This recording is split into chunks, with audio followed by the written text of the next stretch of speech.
Congratulations! You know the person you want to marry, and you are a resident of the United States, so now it's time to bring that individual here to the United States. In order to do that, one of the forms needed in the process is called a Form I-129F, which is a petition for Alien Fiance. I'd like to show you how to fill out the form so that you have an understanding of it. First things first, this is for the individual who's actually filling out the petitioner, not the petitionee. So that'd be an individual, man or woman, who's sponsoring the person coming to the States, their fiance basically. So in part one, you'd fill out your United States Social Security number as so. It's a 9-digit character. For number 4A is you select one box below to indicate the classification you're requesting for your beneficiary, which is your fiance. So we check the box 4A, fiance. Your full name, put in 6A. In this case, it's Donna Green. So the surname would be Green. The first name would be Donna. Middle name is Fun. Over on the right hand side here, other names used. The individual doesn't have any other names, so we're going to leave that blank. We're going to go to number 8A, 8B. So the address of Donna Green is 329 Valley Street in Camden, New Jersey, and that's a zip code, and it's the United States of America. On AJ, is this your current mailing address the same as your physical address? Yes. Now move on to page 2. If you were not at that address for more than 5 years, then you would come here and for your address history. So in this case, we're going to actually put the physical address as well. So this physical address would be 329 Valley Street, Camden, Jersey, 08102 in the United States of America. And then from the date at 10A here, that'd be from, in our case, it's 1/1/2016. All this information here, this is part 1, information about you continued. The physical address should be the same as the mailing address. If you have less than 5 years, you would actually fill out physical address number 2. In our case, we've just simulated it and it's saying 42 Main Street. So this indicates that the individual, Donna Green, the beneficiary, who has lived at this address from 2009 to 2016, and at their current address from 2016 to present, which is indicated by no date here. We go over to the employment history, still on page 2. So provide your employment history for the past 5 years. Donna Green works at the House of Shampoo Products on 1 Shampoo Street in Camden, New Jersey. This is very critical information. On number 15, the night shift maintenance, that is Donna's occupation, and her start day was 2009. Since she still works there, we omitted this date here.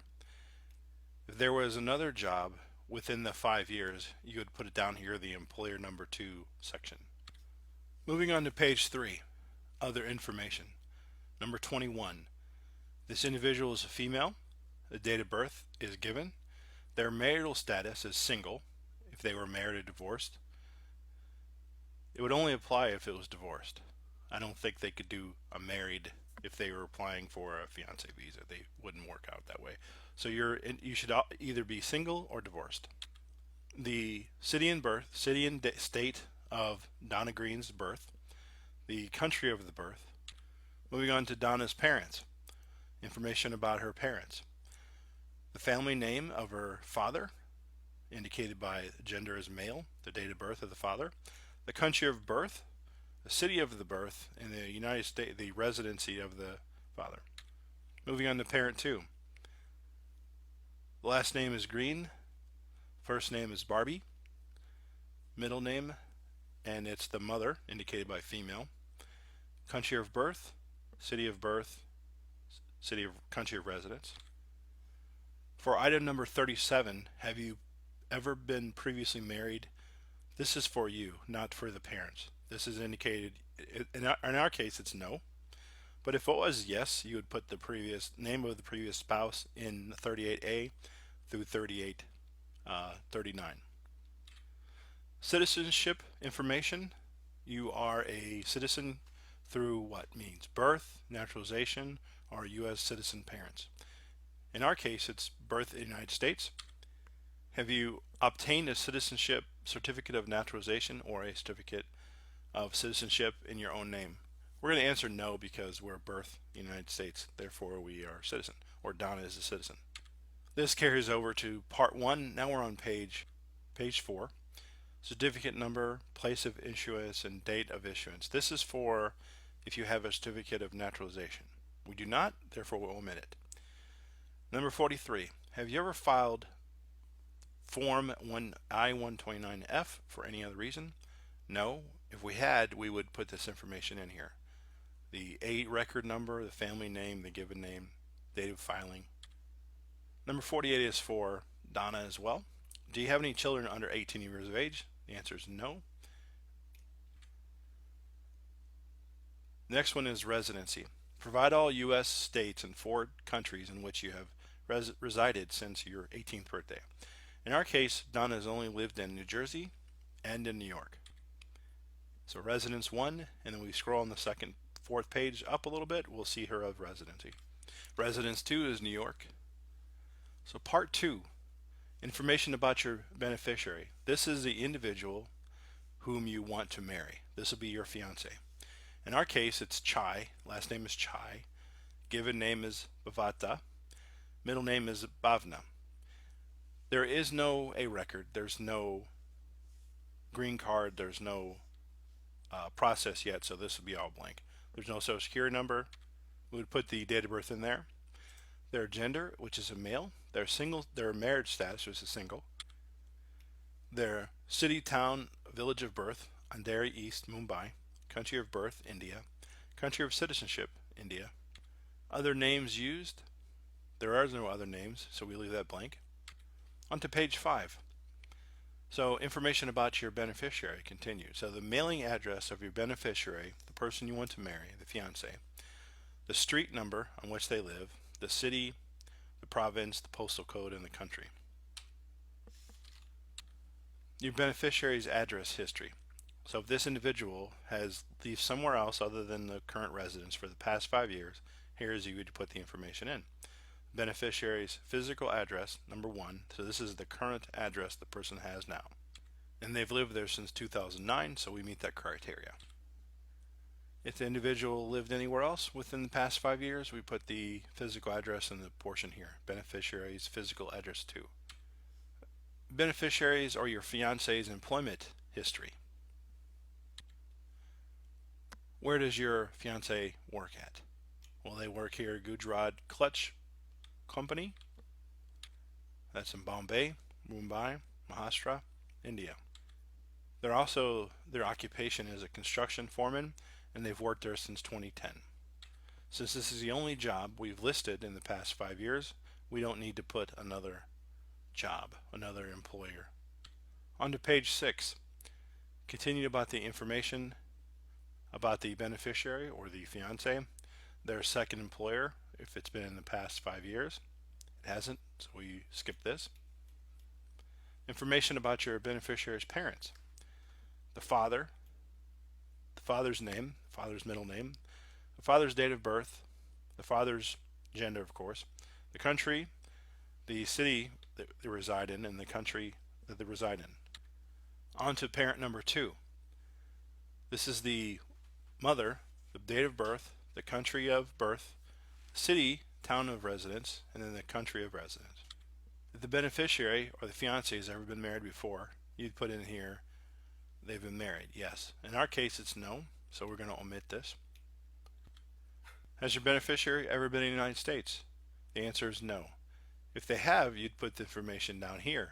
He or she is entered, for example, what if they entered for a visitor student exchange, they'd put their arrival date, their day of arrival, their arrival record. In our case, that's not applicable. On to page 7.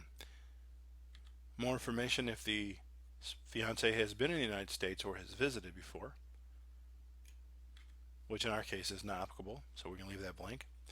Does your beneficiary have any children? The answer is no. If they did, they would list here in number 40A, B, C, the children of the beneficiary, the fiance, as well as the child does not reside with the beneficiary, provide the child's address. For instance, this could be the fiance is in a foreign country and their child is in their home where they're from. You put that here. Now on to the address in the United States where your beneficiary, your fiance, intends to live. It's with Donna Green. Her address is the same here, 329 Valley Street. The daytime phone number, we put that down of the address where the fiance is going to live. And here we go for the fiance's or beneficiary or fiance's physical address now abroad. It's the same exact one they live in now, along with the daytime phone number of where they live. If your beneficiary, your fiance, is of a country where their characters are unique, maybe they're like Korean, for instance, letters, you put that information in here. Your beneficiary's name and address in his or her native alphabet. So you'd put something in, like, say, Korean letters here.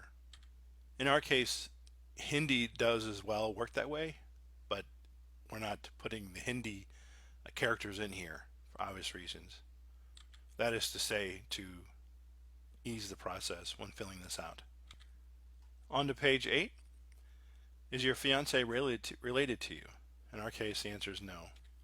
In our case, the fiance has not met the petitioner in the past 2 years. Has never met him. They met online through a chat system, email, and a dating site.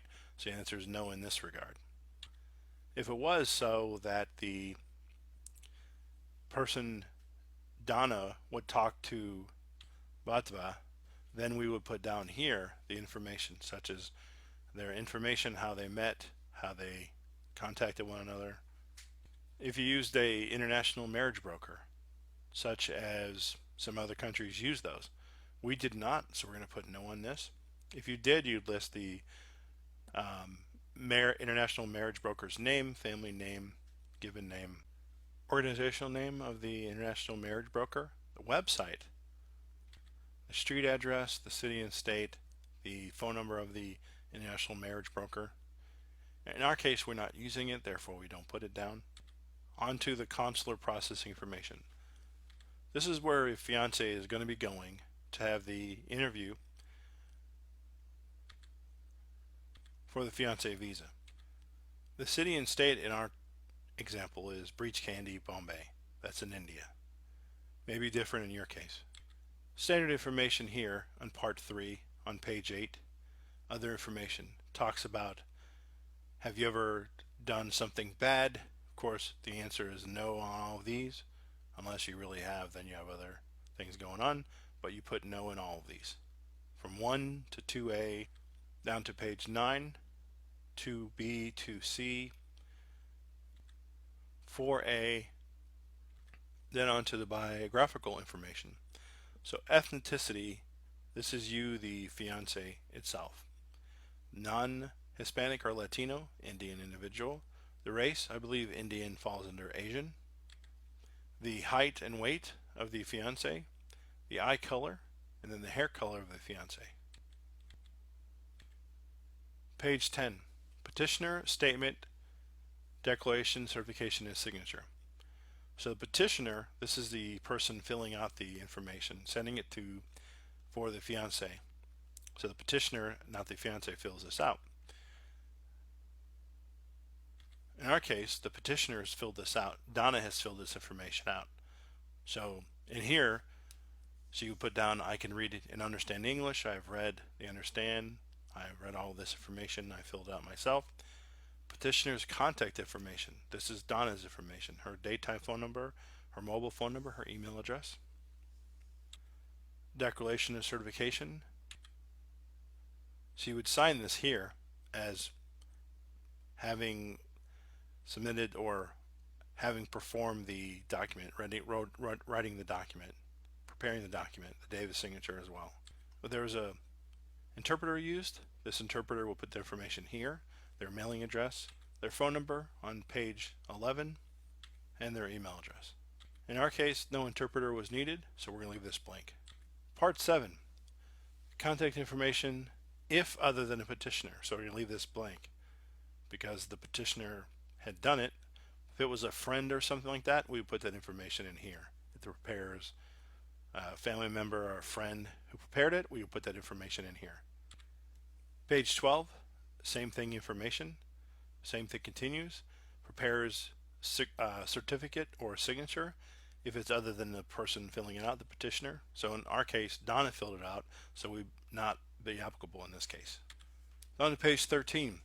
If you have any additional family members that you did not put in there, additional children, 10, 15 children or so, you'd put this information down here. If the fiance has a bunch of kids, they would put that information here. This concludes the I-129F how to fill out the form. Thank you.